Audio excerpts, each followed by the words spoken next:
Hola, ¿cómo están? Bueno, espero que estén llevando bien la cuarentena, como se puede. Como ven en el título, vamos a hablar del metabolismo del hierro, de la vitamina B12 y del ácido fólico. Y bueno, nada, espero que les sirva, espero que lo puedan complementar bien con sus apuntes y vamos a empezar. Voy a empezar con hierro, ya que vitamina B12 y ácido fólico lo dejé para el final porque están bastante relacionados. El hierro lo vamos a obtener principalmente de la dieta, ¿sí? También esto va a depender mucho de la dieta del paciente y de la persona, pero principalmente se van a ingerir lo que son concentraciones de hierro a partir de verduras, legumbres, carnes, como ven ahí en la imagen, y se estima que más o menos por día se ingieren entre 10 a 20 miligramos, como dije, diarios de hierro, pero solamente de esos 10 a 20 miligramos que nosotros podemos ingerir por día se van a absorber, ¿sí?, a nivel del intestino delgado del 10 al 20%, es decir, 1 a 2 miligramos solamente del hierro que nosotros obtenemos a partir de los alimentos, ¿sí? Aquí quise ponerles un esquema también muy simple de cómo se distribuye el hierro a nivel corporal. El hierro principalmente se va a encontrar, como ven ahí, casi en un 70% en su estado ferroso, es decir, hierro 2+, formando parte de la hemoglobina, ¿sí?, en los grupos hemo. Ahí en imagen abajo tenemos lo que es la imagen de la hemoglobina. Yo ya hice una publicación de hemoglobina que está en mi perfil, pero vamos a tener el hierro, ¿sí?, en los grupos hemo. Y cada globina, que son esas cadenas que ven ahí como todas envueltas, tienen su respectivo grupo hemo con el hierro en estado ferroso, ¿sí?, que es el estado de hierro que a mí me sirve para poder transportar y poder captar el oxígeno. Después, el 25% del hierro se va a encontrar almacenado principalmente en forma de ferritina, y también tenemos otra forma de almacenamiento que es la hemosiderina. Encontramos almacenamientos de hierro en el hígado, en los hepatocitos del hígado y también en macrófagos de la médula ósea. Un pequeño porcentaje, pero no por eso menos importante, que es un 5% aproximadamente, también del hierro en estado ferroso, lo encontramos unido a la mioglobina. Que la mioglobina en su función es algo parecida a la hemoglobina, solamente que se encarga de transportar oxígeno a los músculos, ¿sí? Y bueno, algunas diferencias es que realmente es pero mucho más afín al oxígeno que la hemoglobina. Esto hace que la unión del oxígeno y a la mioglobina sea irreversible, así, y además es monomérica. Así, esas son algunas diferencias, pero lo importante y lo principal es que el hierro está unido a la hemoglobina y principalmente se va a encontrar formando parte de los grupos hemo y de la hemoglobina circulante. Bueno, para terminar con esta diapo les quiero mostrar, porque a veces aparece en la bibliografía y no sé, por lo general muchas personas, bueno, muchos no, pero algunos me han escrito y me dijeron qué es hierro no hemo y hierro hemo. Bien, en realidad la palabra un poco lo dice, ¿sí? Cuando vamos a hablar de hierro no hemo, hablamos del hierro que se encuentra en estado férrico y es el que encontramos por lo general en las legumbres, ¿sí?, en las verduras, como vemos ahí en la imagen. Y hierro hemo es el hierro que está en estado ferroso y que lo encontramos en la hemoglobina, en la mioglobina también, pero también en la dieta por parte de las carnes principalmente. Vamos a ver que el hierro hemo, en su estado ferroso, es el que en ese estado el hierro tiene que estar para ser absorbido por los enterocitos a nivel del duodeno, porque el hierro se va a absorber a nivel del duodeno, el intestino delgado. Si está en su estado férrico, es decir, hierro no hemo, va a tener que hacer un paso previo, pasar el hierro ferroso y así poder ser absorbido por el enterocito, pero lo vamos a ver ahora en la próxima diapositiva. Bien, bueno, ahora en esta imagen que saqué del Robbins vamos a ver un poco cómo es la absorción del hierro. Y para ubicarnos, yo ya había dicho igual en la diapositiva anterior, estamos a nivel del duodeno. Estas células que aparecen ahí en la imagen son los enterocitos con sus respectivas vellosidades en la membrana apical, y del otro lado tenemos la membrana vasolateral. Como también mencioné en la diapositiva anterior, el hierro tiene que estar en estado ferroso para que de esa manera pueda ser absorbido por el enterocito. Si, por ejemplo, nosotros comimos una ensalada o lentejas o algún tipo de legumbre, y nada, lo más probable es que hayamos ingerido hierro en estado férrico. Y para que pueda ser absorbido por el enterocito, tiene que transformarse a ferroso y ahí sí recién puede ingresar a la célula. Y esa transformación de hierro férrico a ferroso se va a encargar el citocromo B duodenal, ¿sí? Esta proteína que tenemos acá en la membrana apical, ¿sí? Va a transformarme el hierro férrico a ferroso y ahora sí voy a ingresar a la célula, ¿sí? Y acá también vemos esta proteína de transporte de la membrana apical que se encarga de internalizar a lo que son metales en su estado bivalente, en este caso el hierro ferroso, que, bueno, se llama así, ¿sí? Transportador de metales divalente. Con esta proteína el hierro va a ingresar al enterocito y una vez acá dentro ya de la célula, acá no aparece, pero parte de este hierro que ingresó al enterocito va a ser transportado por una proteína intracelular, ¿sí? Que se encarga del transporte del hierro, que se denomina movilferrina, hacia lo que es la membrana vasolateral. Y otra parte del hierro que ingresó va a quedar almacenado en forma de ferritina, ¿sí? Que era una de esas formas de almacenamiento. Una vez que el hierro llega a la membrana vasolateral, va a ser excretado de la célula por esta proteína que tenemos también en la membrana, que se llama ferroportina, ¿sí? Una vez que el hierro en su estado ferroso, ¿sí?, salió del enterocito, ya puede ser captado por esta proteína que se llama transferrina, que se va a encargar de su transporte en sangre. Pero acá hay un problema, porque la transferrina solamente se va a unir a hierro que esté en estado férrico. Entonces este hierro que apenas salió y la ferroportina no puede ser captado por la transferrina. Tiene que ser transformado y oxidado a hierro férrico. Y de eso se va a encargar la efaestina. La efaestina me transforma este hierro ferroso en estado férrico para que ahora sí pueda ser captado por la transferrina y que esta proteína se encargue de transportar el hierro a tejidos que lo necesiten, como por ejemplo la médula ósea, para la formación de los grupos hemo y de una buena biosíntesis de los nuevos eritrocitos, ¿sí? Y acá también menciona una proteína que se libera por el hígado cuando el hígado empieza a censar altos niveles de hierro, ¿sí?, en el organismo, que tampoco es bueno. Entonces, cuando hay altos niveles de hierro en sangre, el hígado va a liberar una proteína que se encarga de regular las concentraciones de hierro en sangre, que se denomina hepcidina. La hepcidina lo que va a hacer es bloquearme a la ferroportina, ¿m?, para que de esta manera deje de salir hierro, ¿sí? O sea, se empieza a almacenar más hierro en la célula y deje de salir hierro hacia afuera y que pare un poco lo que es la concentración de hierro en sangre, ¿sí?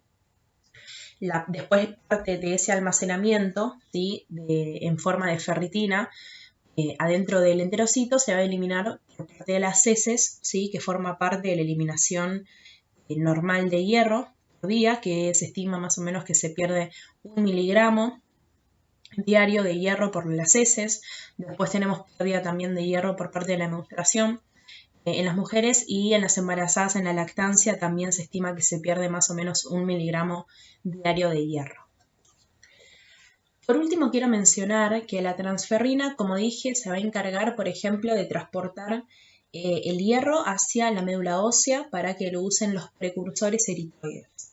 Y estos, por ejemplo, los normoblastos, son los más, desde, digamos, estos estadios más inmaduros, son las células que más receptores tienen para transferrina. No vamos a encontrar receptores de transferrina en, por ejemplo, eritrocitos maduros, ¿sí?, porque ya no van a sintetizar hemoglobina. Solamente van a tener altos niveles de receptores para transferrina los precursores eritroides. En esta imagen tenemos un frotis de sangre. Vemos cómo se representa la anemia ferropénica. La anemia ferropénica es la anemia que se causa por deficiencia de hierro y es la anemia más común a nivel mundial. Vemos que los glóbulos rojos son más pequeños y están como más en su centro blanquecinos. Es decir, tienen un volumen corpuscular medio menor a 80 femtolitros, es decir, que es una anemia microcítica.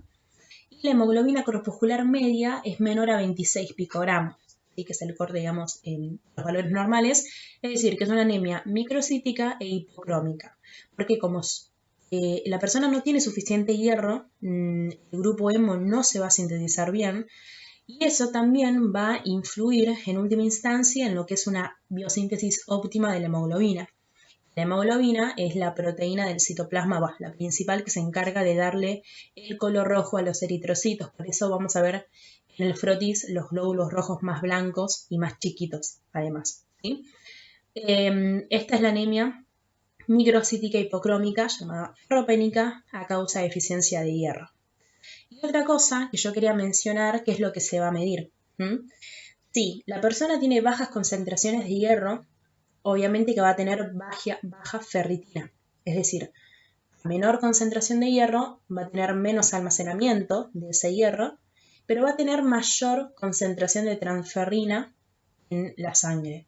Y esto sucede porque la transferrina va a tratar, es como una manera compensatoria de tratar de agarrar ese poco hierro que tiene la persona y transportarlo hacia los tejidos que más necesitan de ese hierro. ¿Sí? Ahora, si el paciente tiene mayor hierro, ¿sí? Mayores concentraciones de hierro, obviamente va a tener mayores concentraciones de almacenamiento, va a tener menor transferrina, ¿sí? En sangre, porque si ya empieza a haber mucho almacenamiento, como vimos en la imagen de absorción, se va a liberar epsilina, va a inhibir y degradar a la ferroportina para inhibir la salida de hierro de la sangre y vamos a encontrar menos transferrina, ¿sí? En sangre. Bueno, ahora seguimos con ácido fólico. El ácido fólico, o también denominado folato, o también lo podemos encontrar como teroil monoglutamato, ¿sí? Que es esta figura roja que yo acá quise graficarles. Se va a absorber también a nivel del intestino delgado, pero en el yeyuno, ¿sí? Es decir, en la parte media del intestino delgado, ¿sí? La forma reducida del ácido fólico se denomina tetrahidrofolato, que es este cubo, gráficamente, el tetrahidrofolato. ¿Para qué me sirve el tetrahidrofolato y por qué principalmente es importante el folato? ¿Sí? El ácido fólico y la ingesta, ¿sí? Del ácido fólico, que también lo podemos encontrar más que nada en verduras, ¿sí? En verduras verdes. Es porque esta forma reducida del ácido fólico, lo que es el tetrahidrofolato, me sirve para la síntesis, una buena síntesis de ADN, ¿sí? El tetrahidrofolato es un cofactor que transfiere carbonos y que me va a servir para la síntesis de las purinas y las timinas, que son componentes críticos en el ADN, ¿sí? Son los componentes de las bases nitrogenadas del ADN, ¿sí? Entonces es súper importante. Y esto, más que nada, representa una gran importancia en tejidos que tienen una alta replicación, una alta, digamos, rapidez en la división celular, como justamente es en la médula ósea, que tenemos constantemente células en constante replicación, división, diferenciación rápidamente, ¿sí? Entonces, en esos lugares como la médula ósea es importante el ácido fólico y esta forma reducida del folato que es el tetrahidrofolato. Ahora, ¿qué pasa? Si yo tengo una deficiencia de ácido fólico y de tetrahidrofolato en consecuencia, no voy a tener una buena síntesis de ADN, pero lo que es el ARN y las proteínas no pasa nada, no va a pasar nada con la síntesis de eso. Entonces, los eritrocitos se van a desarrollar igual, pero sí van a desarrollar sus proteínas del citosol y demás, pero como el ADN no se desarrolla bien, va a haber menos divisiones celulares. Y acá hay algo importante a tener en cuenta. Si yo tengo menos divisiones celulares durante la diferenciación de los eritrocitos, ¿sí? Los eritrocitos van a ser más grandes porque si no, ya vimos eritropoyesis, bueno, ya vieron eritropoyesis, mientras que el eritrocito se va diferenciando desde lo más inmaduro a lo más maduro, va disminuyendo su tamaño, ¿sí? Si tengo menos divisiones celulares, el eritrocito va a quedar más grande, ¿sí? Y al estar más grande, las membranas van a ser más frágiles, pero como bien dije acá, el ARN y lo que son proteínas del citosol se van a desarrollar igual. Entonces, de la médula ósea van a salir eritrocitos de gran tamaño, ¿sí? Esta anemia se caracteriza por llamarse anemia megaloblástica, ¿sí? Se van a formar eritrocitos que se denominan megaloblastos con un volumen corpuscular medio mayor a 110 femtolitros. Las membranas van a ser más frágiles y van a tender mucho más a romperse y además sabemos que es muy importante lo que es el tamaño de disco bicóncavo en el eritrocito porque es el que le permite principalmente cumplir la función, pasar por capilares muy pequeños, poder hacer un buen, digamos, una buena transferencia de los gases de lo que es dióxido de carbono, cederle el oxígeno a los tejidos y demás, ¿sí? Entonces, en conclusión, el tetrahidrofolato, que es la forma reducida del folato, es súper importante para la síntesis de ADN, ¿sí? Si tengo una deficiencia de ácido fólico y en consecuencia de folato, va a haber una anemia megaloblástica, con eritrocitos más grandes de lo normal, ¿sí? Con un BCM mayor a 110 femtolitros. Ahora en la siguiente diapositiva vamos a hablar un poco del tema de la absorción. Bueno, ahora vamos a ver cómo se absorbe el folato a nivel intestinal, como dije en la diapo anterior, a nivel del yeyuno, ¿sí? Nosotros cuando ingiramos folato a través de las verduras, principalmente como dije, siempre va a venir en forma de poliglutamato, ¿sí? Eso que vemos ahí, PT-GLUT7, ¿sí? Esto es lo que vamos a encontrar en el alimento. Pero para que pueda ser absorbido por el enterocito a nivel del yeyuno, necesito que esté en esta forma, en la forma de monoglutamato. Entonces, en la membrana apical del enterocito tenemos esta enzima que es la folato conjugasa, que se encarga de desconjugar al poliglutamato, ¿sí?, a monoglutamato, para que de esta manera ahora sí esté en condiciones para absorber al folato. Bien,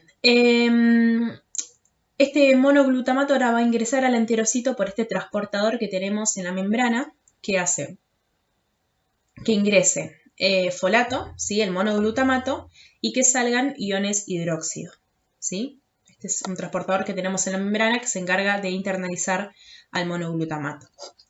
Adentro del enterocito, ¿sí?, vamos a tener esta enzima que representa en azul, que es la difolato reductasa, que como bien dice su nombre, lo que va a hacer es reducirme al monoglutamato a tetrahidrofolato, que esta es la forma ahora sí que yo necesito y que me sirve para la síntesis de ADN. ¿Sí? Vamos a ver que también, y esto va a estar más relacionado con la vitamina B12 en la próxima diapositiva, que también la célula puede transformar este tetrahidrofolato, ¿sí?, en metil tetrahidrofolato, que me sirve como donante de metilos para síntesis de metionina, pero eso ahora lo vamos a ver en la próxima diapositiva. Otra cosa muy importante a tener en cuenta, que como ven acá a la izquierda yo lo puse, le puse una imagen de limones, pero más que nada para que se acuerden como gráficamente, que esto es importante, el tema de un pH ácido, la absorción, ¿sí? Y lo que es todo este proceso de reducción en el interior del enterocito se da mucho mejor a un pH ácido no mayor a 5, ¿sí? Todo esta absorción y demás es mucho más eficaz a pH ácido. Así que bueno, ese es un poco de ácido fólico, de la absorción. Ven que es como bastante más cortito, ¿sí? Y lo importante es tener en cuenta eso, ¿sí? Que este tetrahidrofolato es la forma a mí de folato que me sirve para una buena síntesis de ADN, ¿sí? Más o menos la dosis diaria recomendada de ácido fólico, ¿sí?, de folato, es entre 180 a 200 microgramos, siendo el doble en embarazadas, ¿sí? Es decir, 400 más o menos microgramos de ácido fólico. Y la consecuencia del déficit de ácido fólico es la anemia megaloblástica, como vimos en la diapositiva anterior.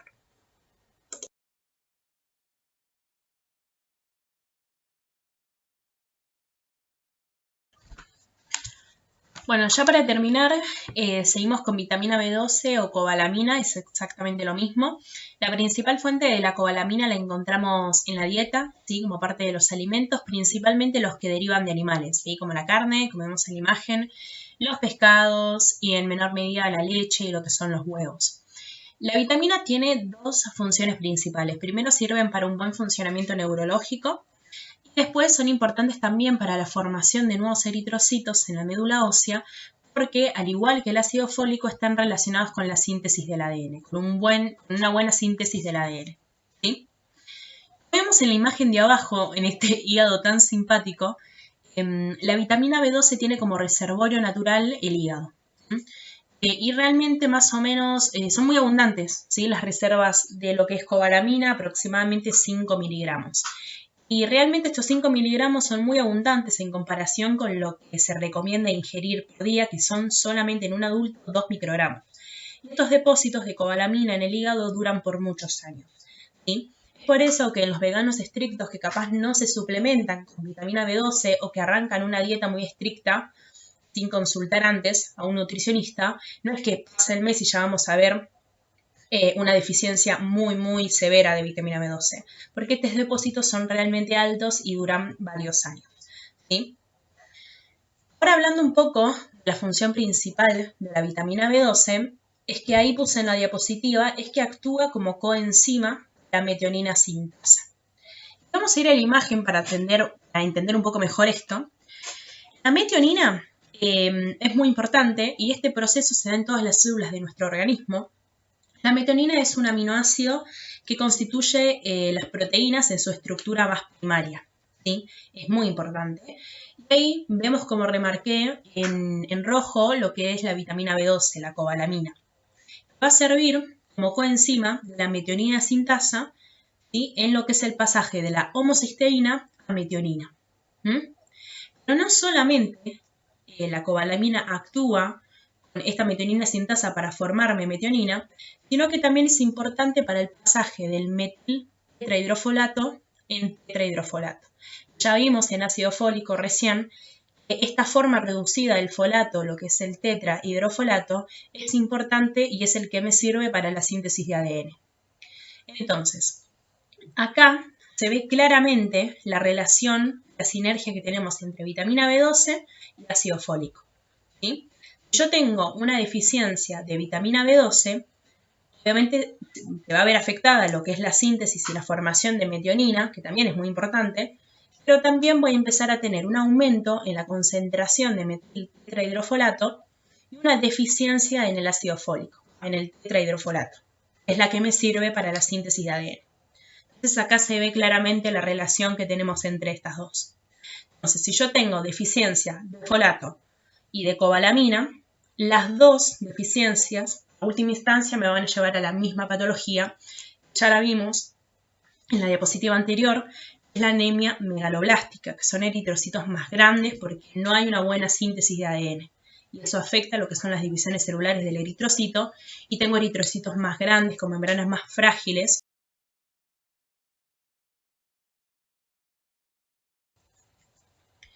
Ya llegando al final, vamos a ver brevemente lo que es la absorción de la cobalamina.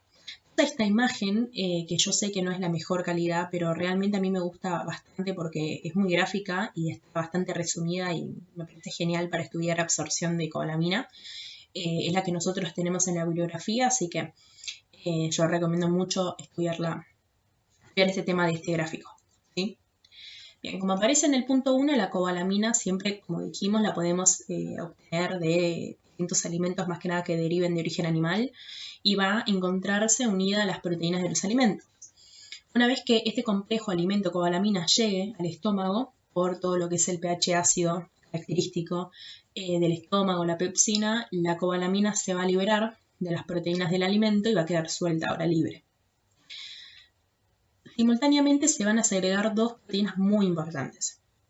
Por un lado, por las glándulas gástricas, la aptocorrina. Y por otro lado, tenemos que las células parietales gástricas van a segregar factor intrínseco, ¿sí? Favorecida por esta acidez gástrica, la cobalamina se va a unir a la aptocorrina. Este complejo de cobalamina-aptocorrina va a viajar, ¿sí? Se van a ir del estómago y van a llegar al intestino delgado, ¿sí? También seguido por el factor intrínseco de la secreción. A la altura del duodeno, nosotros tenemos, digamos, las secreciones del páncreas, que son más que nada secreciones alcalinas, bicarbonato, proteasas, que hacen que se degrade la aptocorrina y que ahora la cobalamina quede libre para poder unirse al factor intrínseco. Y el factor intrínseco es fundamental y es la parte más importante para la absorción de la cobalamina. Nosotros en los enterocitos a nivel del ilion, que es donde se va a absorber la cobalamina, tenemos los enterocitos con receptores para este complejo de factor intrínseco cobalamina, ¿sí? Así que bueno, nada, este complejo va a viajar hasta el ilion y en los enterocitos se va a unir a estos receptores y van a ser endocitados y alojados en un endosoma adentro de la célula, como vemos ahí en la imagen. Después este endosoma, por las enzimas lisosómicas y por la formación de un fagolisosoma, la cobalamina se va a desligar del factor intrínseco, va a salir de este endosoma y va a encontrarse y unirse a la transcobalamina 2. Y este complejo de cobalamina, transcobalamina 2, ¿sí? Va a salir del enterocito, va a ir hacia el hígado, ¿sí? Donde va a ser almacenado, ya lo vimos. Y bueno, después va a viajar todo el tiempo por circulación portal, ¿sí? Es hígado, conducto biliar, otra vez va a ser reabsorbido a nivel intestinal y así, todo el tiempo, ¿sí? Así que bueno, esto es brevemente un poco lo que es la absorción de la cobalamina. Acordarse que el factor intrínseco es clave en todo este proceso. Y bueno, acá al costado puse algunos datos que yo ya había dicho en la diapositiva anterior, que en el organismo tenemos un depósito de cobalamina aproximadamente 5 miligramos, bastante abundante, como dije, a comparación de lo que se necesita diariamente, que serían 2 microgramos más o menos en un adulto. Y la deficiencia de cobalamina, como dijimos, puede también derivar de alguna dieta vegana, vegetariana, sin suplemento de vitamina B12 a largo tiempo y en un largo periodo de tiempo. Y también, más que nada en personas que son adultos mayores, por algún tipo de desgaste en lo que son la pared del estómago o alguna ausencia de las células parietales, eso obviamente puede conllevar lo que es un déficit de factor intrínseco que se denomina anemia perniciosa. Es un tipo de anemia megaloblástica, ¿sí?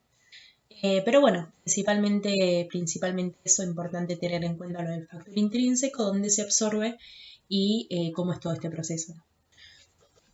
Bueno, hasta acá llegamos, así que espero que les haya servido, que les haya gustado. Saben que me pueden dejar un comentario con cualquier duda, lo que sea, o cualquier sugerencia para algún tema que quieran ver de fisiología de la sangre. Y bueno, nada, espero que estén llevando bien la cuarentena, que nada, que espero que pronto todo esto pase y que podamos volver a retomar nuestras actividades normales. Y bueno, nada, por ahora quédense en casa, cuídense y nada, muchos éxitos en